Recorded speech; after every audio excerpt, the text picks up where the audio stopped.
Hello, guys. Welcome to this new edition of Mind Podcast. This is Aadit Kapadia coming to you on yet another week. Sorry for the 2 weeks delay, but actually, I was hoping to be traveling last weekend. That's why we didn't schedule a Mind Podcast, but my travels got postponed. But here we are on after a bi-weekly break with a fantastic podcast episode. Together with me, I have a fabulous guest, lawyer, columnist, and now author and political commentator as well, Kartikeya Tanna, joining me from my hometown of Ahmedabad. I rarely get to say this, Yes. Kartikeya. So thank you for giving me the opportunity to say this. No, thank you for having me on the podcast. Yes. So, Kartikeya, I added the last part, the part we are going to talk about, your author avatar in the end, but obviously Yes. we'll go into the political commentator bit also. But yes, hold up the book, Kartikeya. I want to talk a little bit about this. So, Kartikeya has written a fantastic book called the Smriti Irani story. We'll put a thumbnail and there'll be a link to I think the Amazon link to buy the book. If is interested, and I would highly recommend everyone to read it. I mean, we're going to have a discussion about not just the book, but what preceded the book and what Kartikeya's journey has been in finding out. Because one thing that fascinates me about Indian politics is when you take up one election, one Lok Sabha seat, one state election, usse there are so many other digressions that come, and that just narrates the story of India fascinatingly. Because when you talk about the Smriti Irani story, right, and I want to preface this before I come to Kartikeya. What part would you focus on? The win in Amethi, the campaigning in Gujarat, the fact that she's multilingual in many languages, the fact that she had another position that she took in 2004 in Delhi, and she became a human resources development minister in 2014. It's a bizarrely amazing story. It in a way is also a story of India, of how India changed its positions on many things as more facts emerged, and it's also the changing landscape. So without further ado, Kartikeya, a little bit about the book, and welcome to my podcast. Thank you, Adit. So, the book is essentially the background is the win in Amethi, but then you trace back. So I've tried to trace back. Okay, who is this person who actually achieved what she did in Amethi? Because we know certain public facts that okay, she contested against Rahul Gandhi in 2014. She lost. She kept visiting Amethi for 5 years thereafter, and then she won, a historic victory in Amethi. But who is this person? What is it about her? Because the day she won Amethi, she tweeted in the evening that a first line of a Hindi couplet, "Kaun kehta hai asma mein surakh nahi ho sakta." It means who says the sky cannot be pierced.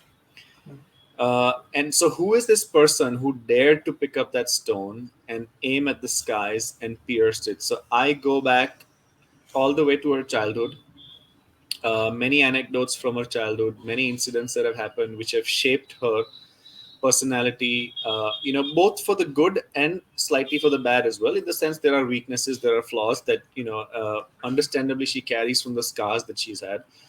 But how does she, together with these strengths and successes on one hand and weaknesses and failures on the other hand, how does she keep marching on to achieve incredible success in almost every field she's dabbled into? Whether it's in modeling, she was the top 10 in Miss India.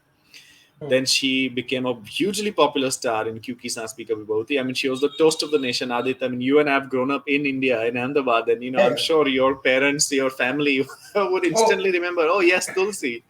9 to 10 was KBC and Amitabh Bachchan, और उसके बाद क्योंकि सास भी कभी बहुत ही would start. I mean, and you obviously did not have any control over the remote control in those. तब तो kids these days won't know कि तब DVR streaming कुछ नहीं होता था. People would actually have to watch stuff live, including the commercials. Yeah, so there was actually an incident that happened. Smriti Irani had joined BJP at the peak of her career as a star of Kyuki Saas Bhi Kabhi Bahu Thi. And she was doing some dharna somewhere, and she was arrested by the police, Mumbai police, or maybe Rajasthan police. So she was arrested, detained because it was against Section 144, whatever, and all the wives of the police officers thronged the police station saying that, what are you doing? You can't imprison Tulsi. Like, who's going to shoot for the for the TV show? So that's how popular she was. And she won Yeah. Best Actress award continuously, for year after year after year, several kinds of awards. Stupendous success. And yet at the peak of it, the show started in 2000, and in 2003 she was in the BJP. Why did she uh, choose the politics in the first place? Forget BJP or Congress. I mean, she chose the BJP, we know that. But why did she choose politics in the first place, while at the peak of her career? And then why was she selected for Amethi? Many columnists, wrote that, oh, she's a nuisance value, she's just going to cause some inconvenience to Rahul Gandhi, not really a serious contender. So I delved into that. I got a lot of material on that, corroborating it with many sources. Yeah. So that in itself was a fascinating story of why she was selected for Amethi, and then obviously she lost. Now many politicians who win don't visit their own constituency often. They pay lip service, or some of their agent or representative, takes care of it. We have seen It could be umpteen argued that some politicians who win also don't visit their constituencies, but that's exactly. So those who win, even sometimes they don't visit their constituency, or they send an agent or a representative, and that yeah. person takes care of it. But here was this incredible politician who lost. She had nothing to do with Amethi, no connection after that, in the sense that she was neither an MP nor did she select Amethi or any of its villages as the under the Sansad Adarsh Gram Yojana, the model village scheme that Mr. Modi had. Yet she kept visiting Amethi for at least once a month, sometimes twice a month. And Amethi, because I've gone there, it's not easy to visit Amethi. Let's say if I stand from Delhi and I lose, and so Delhi for me is not that difficult. You take a Yeah. flight and there you are. But Amethi, you have to fly to Lucknow, and then you have to drive to Amethi, and the roads at that point of time weren't even that Yeah. great. I mean, now Yogi government has done a great job with it, with highways and everything. So why did she, despite all of this inconvenience, despite her mammoth responsibilities, she was still the Rajya Sabha MP, she was a minister, she was a BJP star campaigner, she's a mom, a wife, all of those roles. Despite that, she kept visiting Amethi for 5 years thereafter. So I think that in itself deserved a story, and I wanted to understand her mind. So obviously nothing. This book wouldn't have happened if she wouldn't have given me time. I pursued for a long time. After a while, she agreed finally. Hesitatingly, even if hesitatingly, she agreed. Okay, fine, I'll answer your questions. And I wanted to know her mind. What is it about this person, that made that happen? So it's really the 2019 victory is really an amalgamation of her whole life and the roles that she has played as a wife, and there's parallels to her roles, in the BJP, as a mother, how she nurtured Amethi as a mother, as a sister, how Right. she empowered, her people. She's called the Didi of Amethi. So she's become like this, sister figure of for the people of Amethi. So how she played that role, that was fascinating. And then obviously as the daughter of Amethi, and also of Mother India in a sense, she is serving the people of Amethi now after the victory. So that all of that was a fascinating story for me. So that's how I got into writing this. Yeah. No, and what is interesting is, Kartikeya, and I was looking at, multiple facets of this, right? That she's actually chosen very curious constituencies. So one, I think Chandni Chowk. I think at that time it was probably assigned rather than she picking Chandni Chowk. Right. I'm because I mean, तब ये भी होता था कि celebrity fight है ये करो. And with the BJP anti-incumbency wave in 2004, post India Shining and all, was, and that's what I keep arguing with a lot of commentators who say that exit polls got it wrong. And I was like, no, exit polls got BJP's vote share wrong, but they picked the Congress vote share pretty accurately, because the ultimate difference between BJP and Congress was 7 seats. And the reason why was because of losses in Delhi, UP, Tamil Nadu. Right. But the reason I bring this up is because at that time Chandni Chowk wasn't the easy seat that it was in the 90s for the Yeah. BJP, because Delhi was a BJP gud from 93 to Yes. 99ish, that, or actually Yes. 93 bhi nahi, 60s se leke. But then the post Sheila Dikshit years, the Congress actually started making significant inroads. So she loses that election. Yet she gets a Rajya Sabha seat from Gujarat. But by 2012, she's one of the star campaigners of the BJP. So Yes. it is somehow BJP sort of knowing that even though the election is lost, there is some potential in terms of likability with the masses. So you give them a chance in Absolutely. Amethi. And even though they lost the election in Amethi, I believe the BJP's vote share went up by 1 or 2 lakh votes, if I'm not mistaken, Oh, in no, no, no. 2014. The BJP won 37,750 odd votes in 2009 from Hmm. Amethi, and Smriti Irani in 2014 won 3 lakh votes. So So okay, by 2 lakh, yeah, 2.5 lakh we, almost, yeah, we can do the math. Yes, I mean, incredible, increase in vote share. Obviously, a lot of it attributable to the appeal of Modi as the prime ministerial face. I think that was a bold move by the BJP, and his rally in Amethi. He was not going to initially hold a rally in Amethi, um, but Mr. Amit Shah and the late Mr. Manohar Parikar visited Amethi and they saw the shifting trends, and they thought that with a strong rally by Mr. Modi, the star campaigner, and also support from the stalwarts of the BJP, Smriti Irani could pull off a surprise in Amethi. So that's why Mr. Modi cancelled a rally somewhere else and he went to Amethi. And that rally was, I mean, each and every sentence, each and every word is worth watching in full. And I do cover some of it in my book. That really propelled her chances as well. And also, obviously, her own personal connect with the people of Amethi. From day absolutely, one, she was in Amethi and, showing a mirror to the claims of the Gandhi family that we have done this, we have done that, and she was showing a mirror very boldly, without any yeah, fear whatsoever. So that also, and coupled with strong support from the central leadership, yeah, propelled her chances. But yes, like you said, in 2004. Even Amethi, she was selected for it. It was assigned to her. She didn't pick it. yeah, And Chandni Chowk, obviously was a in hindsight we can say it was a mistake, because in Chandni Chowk what had happened is in the previous two elections, the both Vajpayee years, 98 and 99, Vijay Goyal, a Delhiite, had contested from Chandni Chowk and he had won.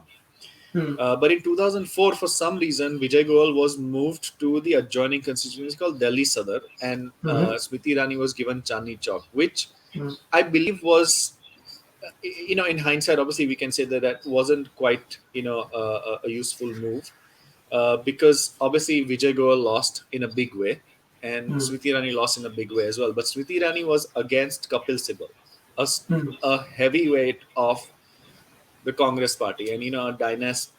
He's very close to the dynasty. He's been close to several generations of that family.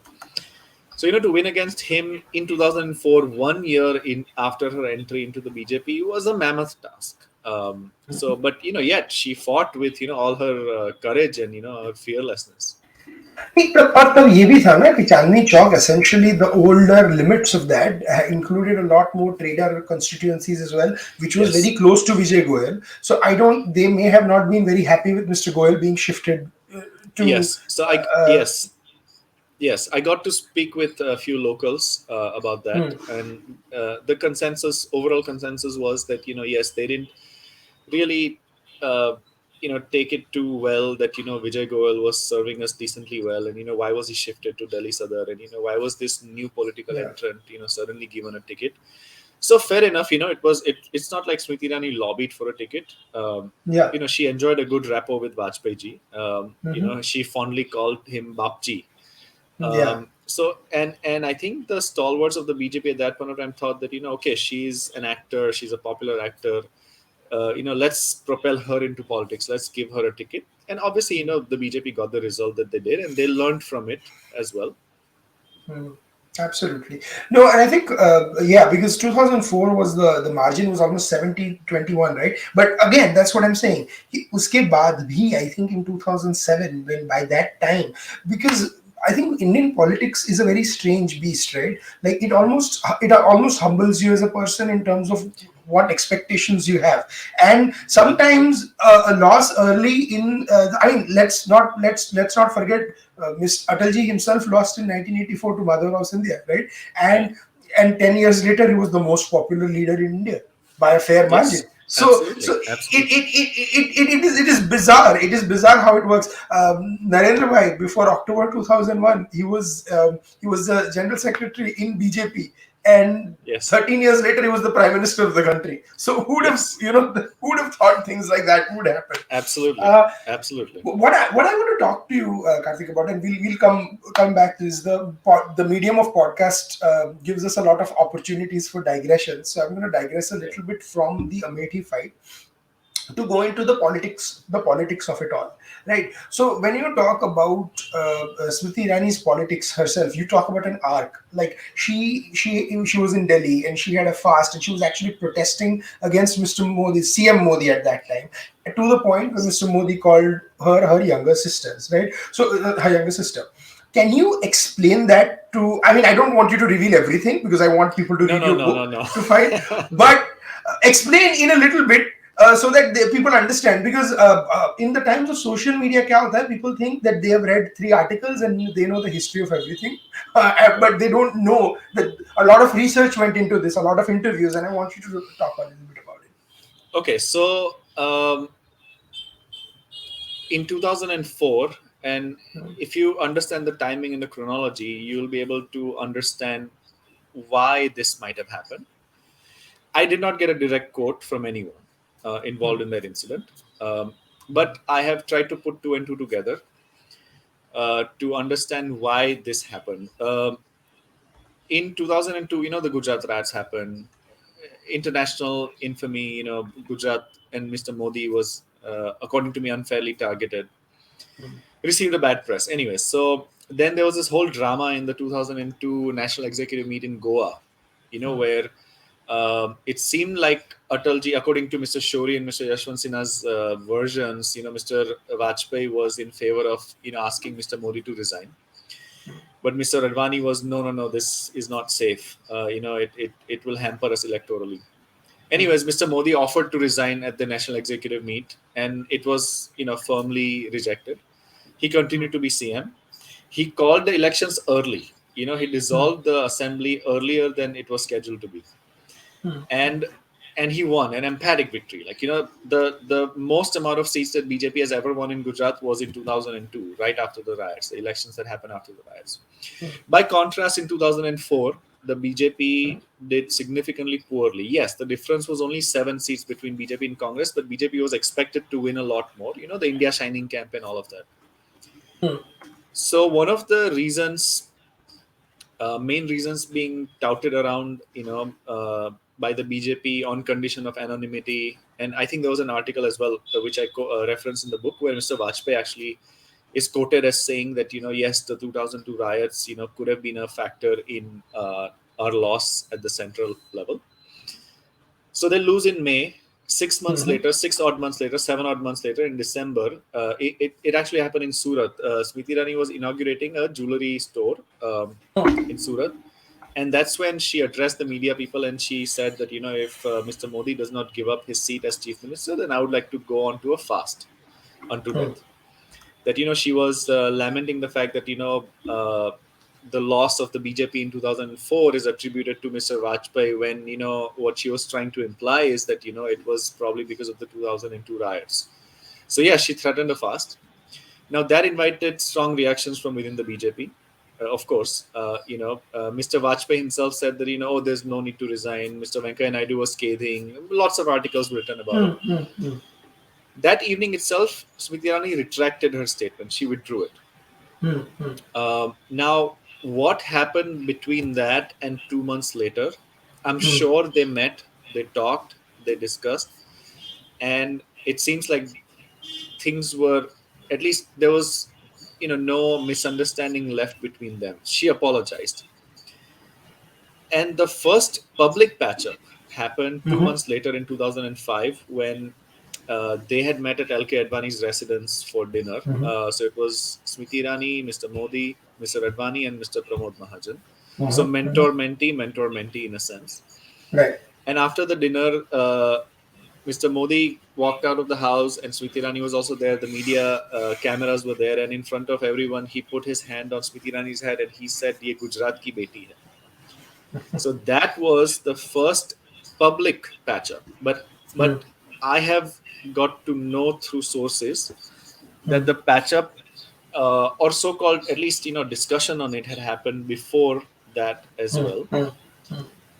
And this shows two things. One is Smriti Irani humbly accepted that she was swayed by media reports, by propaganda, about the 2002 riot. She was misinformed, and her exuberance was also uncalled for. She was extremely uncharitable. She has herself admitted that. But also that Mr. Modi is considered this like intolerant person. He tolerates no dissent. He is dictatorial. He's authoritarian in his mindset. I mean, Smriti Irani is a living example of Mr. Modi's tolerance. Hmm. Why would someone who is dictatorial, fascist, whatever, so on, Yeah. forgive a person who threatened to fast unto death if he did not resign as Gujarat chief minister? She made national news because obviously, and that is one factor that keeps being thrown in her face even now. Yeah. Despite all of that, and there's a very interesting story. Hmm. uh, Mr. Modi uh, told her that, okay, don't go by the media reports, do your own research. But then she owed Mr. Modi a favor, right? So Mr. Modi, being the Gujarati that he is, and a Gujarati always squares his balance sheet, in a way that's favorable to him. Yeah.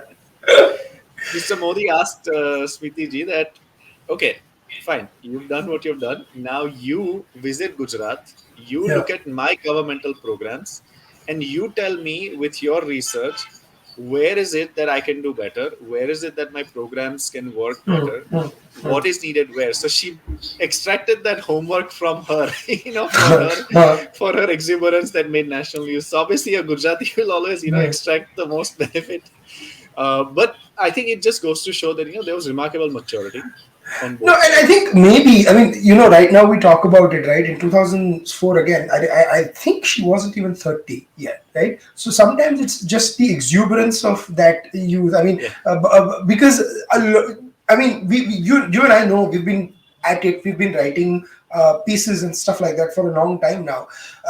I think it matures, like your writing, your nuance, your take on the absolutely. world matures. I know I myself was a lot more radical 10, 12 years ago about my beliefs, right? तब तो ऐसा लगता था कि सारी दुनिया खिलाफ है मेरे, right? So whoever comes, you are almost that person who continues to bring a knife, a sword to a knife fight, to use that metaphor. there's also one thing that I I had to speak about in clarify the it was book. a metaphor because कोई काट के बोलेगा ये sword और knives की बात कर रहे हैं, what are they talking about? So, No. So I'll also say one thing. There is a conjecture that I put across in the book, where if you see the timeline, uh, it's quite possible that someone in the central leadership of the BJP might have used her as a pawn to basically take pot shots at Mr. Modi. yeah, yeah. Because Mr. Modi's stock was rising on one hand, in Gujarat he was invincible. I mean, he won a historic victory, but at the central level, the BJP's fortunes had really dwindled. Yeah. So it could be that as well. Or it could be her own exuberance that, okay, if I say this, then, the senior leadership of at the central level of the BJP might be happy about it. So it's one of the two. Obviously, no one wanted to go on the record on this. So, Of we course. don't, but there's still an interesting backstory to it. There's still an interesting Yeah. follow up to it as well. Yeah, and Mr. Modi's rise in BJP and from Gujarat to Central wasn't very smooth either. It seemed smooth because a lot of Absolutely. smoothings happened on the backside. But for people who, again, memories who serves. For people who memory serves very short, don't know that there was a spate of things that had to fall into place. Some leaders not being around, some leaders who were being around but being told that calm down. There was the whole Mr. Advani's letter fiasco that happened when he was named the chief of campaign. Yeah. So, and now it just seems like, were they dumb not knowing how Mr. Modi could take? But it's also maybe the knowledge that he could actually potentially get them over 200. तब 282 के बारे में तो कोई सोच ही नहीं रहा था Yeah. ना. Everyone was thinking that can he better what Vajpayee did with 182. Yes. So I mentioned in the book, I'm not going to reveal it all, but I mentioned in the book Yeah, that the subject of my book, Smriti Irani, played a role in what happened in 2013. And not many people know this. But this yeah. is something that I reliably learned. And for that, obviously, read the book. Read the book. Shamelessly plugging it. Absolutely. But it's interesting how, her association with Mr. Modi, first as Rajya Sabha MP, from the state of Gujarat, which actually I infer was at Mr. Modi's insistence. And the reason I say that is because when she went to file her nomination form, Mr. Modi had accompanied her, and Mr. Modi was the first signatory, the first proposer in that electoral form. So, that, and then her, obviously her work in Gujarat, and then her role, which is detailed in the book, but her role in what happened in 2013. It's Yeah. very No, interesting. no, but there is another interesting thing also. The not only, so I mean, Smriti Irani has close ties. I think she's based in Goa, if I'm not mistaken, or at least she was before up to Delhi में She गया. was the But Prabhari. She was the she was the Prabhari. Prabhari, right? Right, Goa. Goa plays an important role also because in the whole Yes, 2002, what you talked about, tab bhi exactly. Modi ji was in Goa, and at that time Manohar Parrikar was only there. And in 2013, when he was named, it was same Smriti Irani and Manohar Parrikar right there. So it is, Yeah, so you can connect the dots. You can connect the yeah, we can dots absolutely, absolutely, because and so I mentioned this in the book as well. Mr. Parikar was asked because Mr. Parikar was one of the people who was and can I publicly add one vocal. thing? There was a About third person yes, also, Arun Jaitley, yes, in yes, both Arun Jaitley as well. playing a key role. But especially Mr. Parikar, he was asked that oh, you are elevating Modi, as the face and this that, but Yeah. what about acceptability? And Mr. Parikar, the no nonsense person that he was, I mean, clarity of mind enviable. He said, look, what is this nonsense? Let's look at popularity first. You know, with popularity, the BJP can win as many seats as it can, and then the question of coalition arises. Like why do you approach it from the reverse end of the stick? Whether he's going to be acceptable or not. Let's aim for popularity. Let's aim for the BJP to be as electorally strong as possible, and then we'll figure out. And obviously, then history has shown that 282 seats, clear majority. Yeah, I mean it's and I think BJP in that way sometimes even you and I Kartikeya I think have been probably the only ones who have been yelling since 2012-13 that BJP needs a media advisor, the PMO needs a media advisor who does press briefings and things like that. I mean I still hold they do, but especially after the departure of Mr. Parikar and Mr. Jaitley, who are probably two of Yes, the most articulate no nonsense voices of the government, and the way they could articulate the urge for that is even more because they used to do a lot of things which were not at yes, which they were not really responsible for, just because of yes. their clarity, thought process, and so forth. So I'm of the firm belief No, that this should happen. no. I mean, Mr. Jaitley. I mean, obviously, a distinguished lawyer and a senior Hmm. advocate, and he could really explain every potential policy of the government in a way. I mean, depending on person to person. So someone from NDTV wanted to, had obviously the obvious objections, but Mr. Jaitley could even convince them, Hmm. about the merits of that. So his departure obviously is an immense loss to the BJP. Hmm. And yes, media communication has been a weakness. I mean, Mr. Modi admitted that, when the farm laws were rolled back, that, we failed in communicating. Although I don't know, what might have happened. Yeah, even if there was proper communication, because farm laws is a whole separate topic. I think that Hmm. was there's a lot deeper, issues involved in that. But yes, I mean, they could definitely do with a good person who, like a press secretary style, which we have Yeah. in the United States. That would be good Yeah, to because avoid, the, misrepresentation. especially the amount of rubbish, like we read the Western press also, the amount of rubbish that's said in the Western press without any attributable fact, and all half the sources are Twitter journalists basically, saying stuff like yeah, New York Times, I think 2 weeks ago had a piece, or a week ago or 2 weeks ago, about Bandh in India. right? So I was Yes. like, so I called my dad and I was like, Dad, and I asked him in Gujarati, "Ki bank chalu hai? You know what? There is a bandh I'm reading about." And he's like, "What bandh? I don't see any bandh." He's like, "I'm on There's the no streets bun. right now. There's nothing." And so then Absolutely. I called my uncle who's in Mumbai, and he's so the reason I'm taking two states is my dad was in Gujarat, a state run by the BJP. My Hmm. uncle was in Mumbai, a state run by the opposition. And he was saying Right. कि Mumbai में भी कुछ नहीं है. So what the hell are these guys talking about, right? Where do they get like ten Communist Party of India Marxist officers, you know? Right. And Mr. Jaitley had this amazing expression for Sitaram Yechuri in the parliament. He called him the leader of Marxist Congress in in West Bengal. So that is See, what. his sarcasm and his wit, top notch. Like, Yeah, top notch. really at the very top. Yeah, I think the best, and again, a lot of people who are following Twitter don't understand this, but look up a speech he gave on, when the Congress was talking about fascism in India and God knows what. He gave an entire speech that was said in Germany in the 30s because they kept talking about Germany, and he correlated with everything that Indira Gandhi did during emergency, and he ended Yeah. a speech by a line said in Germany saying Hitler is Germany and Germany is Hitler, akin to Mr. Devkant Barua saying Indira is India and India is Indira. So Yes. watch Exactly. this. Yeah, again, we started talking about this and we went into a digression about Mr. Jaitley, but that's what the podcast is for, Yeah. digressions. But moving into the last 10-15 minutes of the podcast, now I want to take you back, Kartikeya, to 2019, where the win did happen, right? So 2019 was a very interesting thing, right? एक Indian elections में and I've not gotten to that chapter of your book yet, but I want to talk a little bit about this. कि हवा is the big Yes. thing, that the person, not only the person who is the challenger, the person who is seemingly the winner gets that additional 4 or 5% bump.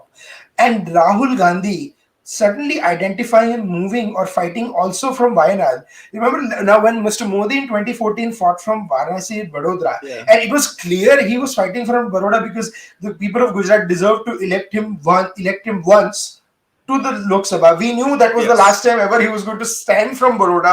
It was either going to be Baroda or Ahmedabad West. I mean, it was either going to be one of those seats. Where would he stand from? He chose Vadodara. Uh, but Mr. Gandhi choosing Wayanad, which is a sort of a safer seat for the Congress, did that help with that perception, ke boss, something Of is course. happening here? Yeah, and Smriti Irani Absolutely. is now the Absolutely. challenger. Yeah. Absolutely. See, fine. When Mr. Rahul Gandhi decided that he's going to additionally contest from Wayanad, everyone said, "Oh, well, Mr. Modi also did it." But there's one fundamental difference. Mr. Modi was contesting a Lok Sabha election for the first time in his life. Two, he was from Gujarat. Gujarat had made him the chief minister, but he was also contesting in Varanasi, which is not a safe seat for the BJP. Electorally speaking, and I mentioned that in the book as well. That it's not like BJP was getting an easy way in Varanasi. Yes, in 2009 Murliman Joshi won, but he won by a very small margin.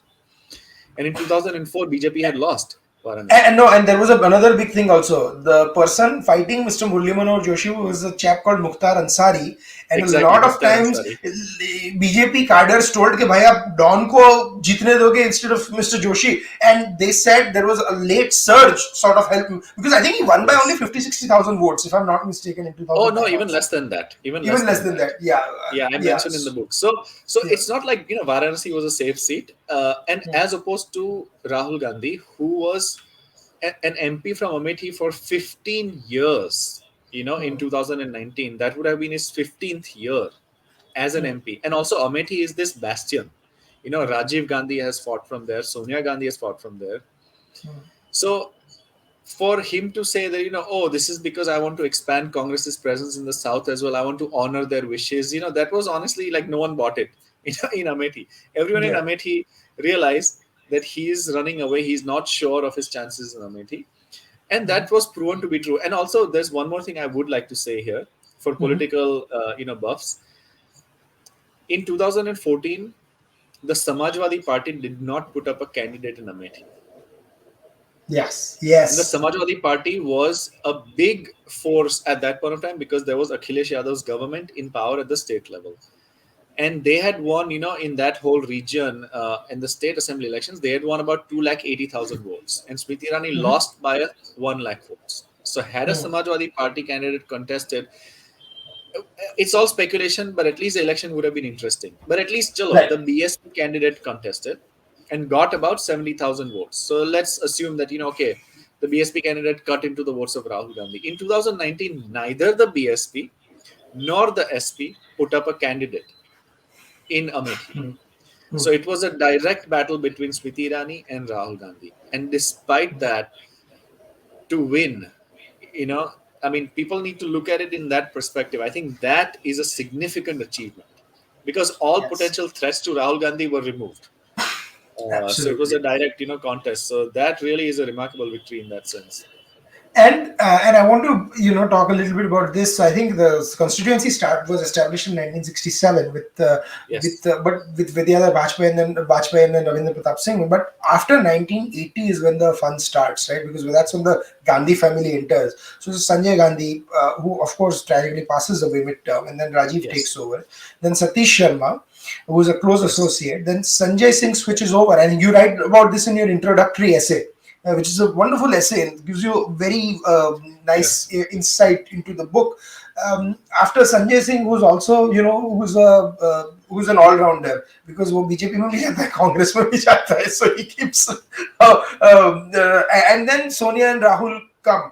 A lot of people forget that 1999 Sonia actually fought, and then at that time Priyanka said that, if are you going to vote for the man who backstabbed my father? And a lot of people say that that rally switched it in favor of Congress.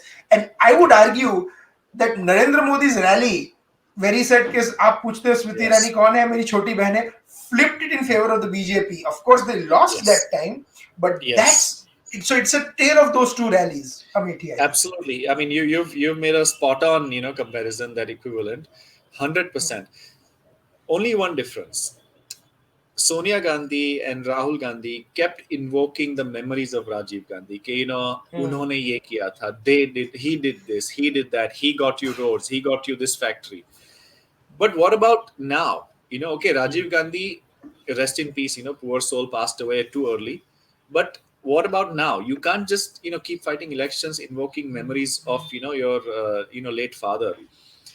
As opposed to Mr. Modi, Smriti Irani. See, the reason why this 5 year tapasya that Smriti Irani did in Amethi, despite losing, is very important because she actually showed physically in Amethi that every flagship Modi program, she and her team are going to make sure that everyone in Amethi gets that. I think that her presence on the ground, and I spoke to many locals in Amethi, almost all of them said that in those 5 years हमें तो लगा ही नहीं कि राहुल गांधी हमारे MP है. They thought that Smriti Irani was their MP because they are like, अब vote में क्या हुआ हमें नहीं पता है पर हमें तो लगता है ये मोदी जी ने भेजा है स्मृति जी को.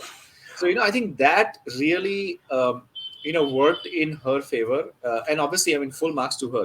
It's going to Amethi's On a lighter note, Smriti Irani also invoked memories of Rahul Gandhi only in Amethi, that he was never there. So I explained the twin approach that she Yeah, did in Amethi. She held up two mirrors. yeah, One mirror was exposing Rahul Gandhi and the correct. claims of the Nehru Gandhi dynasty, because chalo, Rajiv Gandhi also had contested from there, but why was Amethi in such bad condition? And this is not just BJP stance. Even neutral commentators have opined about Amethi, that it's stuck in a time warp. जो 80s में था वही चलता आ रहा है. So she showed that mirror to the claims of Rahul Gandhi, but then equally she held up another mirror in a loving way to the people of Amethi, that how do you want to be defined? Do you want to be defined as, bastion of some family? Or do you want to be defined by your hopes, your aspirations, your successes, based Yes. on the programs that Modi government is bringing to you? Do you want to be defined as that, or do you want to be just continue being defined as as what, like almost dependent on the largesse and generosity of the Gandhi family. I think that is what really the Amethi people, the people of Amethi, realize that yes, we are being used like this. That's why I quote many people, many locals in the book, who say that like, until when will we shoulder the son just because of the father's memory? I Yeah. think that No, realization started happening. and I think there is also some merit to this, right? That this whole bit about generational seats or dynasty seats, right? What is the legacy? Is the legacy that the people keep voting for the same family without any expectations, because that's, like you said, that's what they want to be known for, or is the legacy going to be like that, boss? If you don't look out for our interest, who are you and who is Yeah, XYZ? We are going to. So exactly. it's also people, and there is also a generational difference also. I think a newer generation that was not raised in the Yes. 90s or in the 80s, right? So see, I mean, our generation, technically Rajiv was still around where we were born, but by the time we started writing, reading, talking about it, essentially Mr. Vajpayee became the de facto Yes. prime leader of India. At least Yes. my first ever election that I closely saw was, I mean, when I was, reading and stuff, was the 99 election, and then post then the 2004 elections. Yes. And even in 2004, it was more about Mr. Vajpayee not doing as well as expected, rather than Right. Miss Sonia Gandhi being the challenger. Of course, in 2009 it was Exactly. different. So I don't have any memories of Rajiv, Indira, or reading about them except for these, hagiographic piece on edit pages of newspapers, where suddenly democracy was never in darkness during the emergency, right, or whatever they did.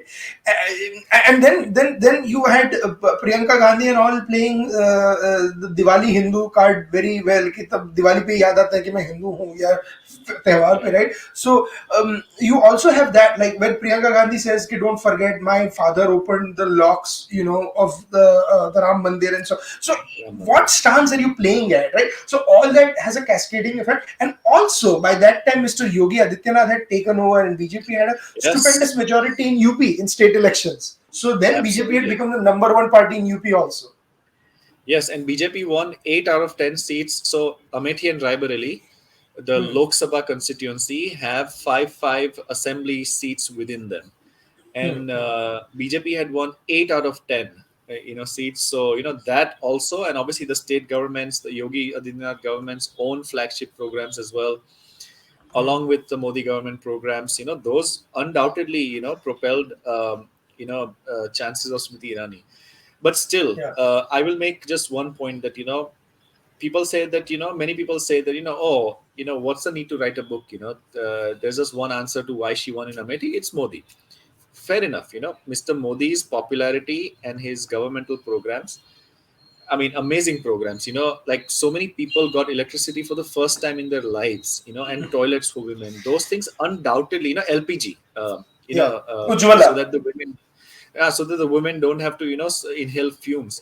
Undoubtedly, but in Raebareli, there was a BJP candidate, and he lost by 160,000 votes. Against Sonia Gandhi, who wasn't really active. In Raebareli, she wasn't really visiting Raebareli as much as she should have. I think the X factor, if we can say, was that people of Amethi were given this choice. Okay, if not Rahul Gandhi, then who?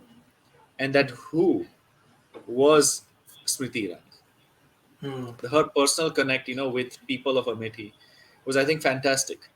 And that's Hmm. what I think, slowly pushed it. Obviously, backed by a tremendous force, Hmm. from the Modi government and the Yogi government. Yeah. But it was that X factor, that was specific to Smriti Irani that made her cross the finish line. Absolutely, absolutely. I think I personally think this was a sort of a watershed moment in Indian politics. And इसका क्या impact होगा देखते हैं. And also, just before we end, I mean, I don't believe that one or two are factors. I mean, they are all causes, or Yeah. एक or maybe they are a list of factors, right? You can't just attribute one win to an event, and I think Kartikeya does a remarkable job of talking about this. Last question, Kartikeya. If you were to say in one sentence to people, why should they read this book? What would that be? Okay. Regardless of politics, let's say you hate the BJP, you hate Smriti Irani. Regardless of that, this at the root of it is a human story. It's a story of never say die spirit. It's a story of never give up. It's a story of how you can actually inculcate a complete lack of fear of failure Hmm. and pursue whatever it is that you set out to do. Smriti Irani is not just about politics. She also succeeded in TV. She also pursued a career in modeling. I cover all of that. I cover her approach, her mental makeup to it. Hmm. And just because she's a woman and she has achieved what she has doesn't mean she's only an inspiration to other women. Men Yeah. can equally draw inspiration from her.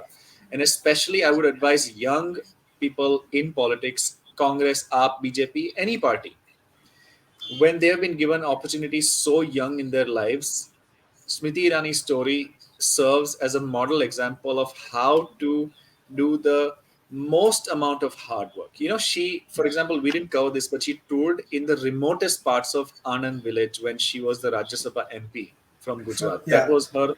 Uh, I, that was her natal I village. was avoiding that because they'll say, "यार दो गुजराती मिल गए," they will only talk about Gujarat. That's fine. That's fine. I'll Yes, just skim through it. So, but you know, in Anand as well, you know, she yeah, would go to the remotest corners of Anand and, you know, yes. try to make sure that the programs of the then Modi government in Gujarat would reach, you know, and that's experience helped her in Amethi. So I'm And saying, another and you thing know, we didn't, yeah, no, and another thing we didn't discuss is learning the language Gujarati and becoming so fluent that we're doing about 5, 6 rallies a day in 2012 absolutely. assembly elections.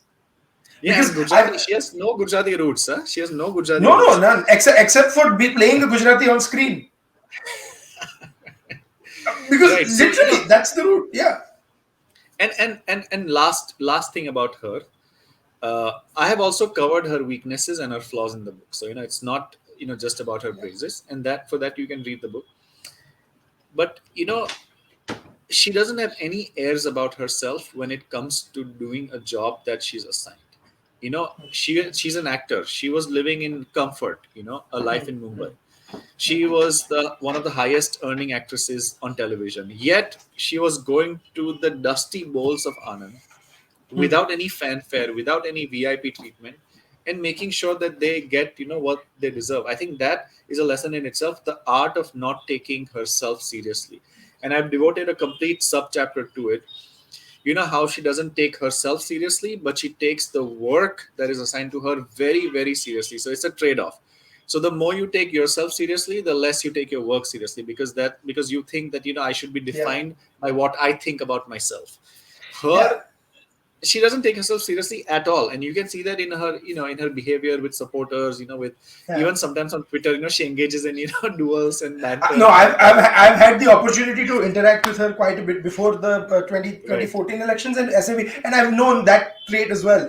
Including once we were writing something, and we just needed an input on it, and it was like a 5:30 flight to catch. And she was like gracious enough to give her a time before the 5:30 flight. Ki, "Acha, this is what it is," and stuff. So, I mean, remarkable character, and I use the word character because it's not a I'm not this because it's not a person I'm describing. It's remarkable character of not taking seriously. And what you talk about the flaws, when she became the minister, and what happened then, and with the departments, with the HRD ministry. Again, I want people to read your book and make up their mind, and maybe we'll have a follow-up chat, Kartikeya, because if Absolutely. we have questions, I'm sure we're going to have a lot of questions for people.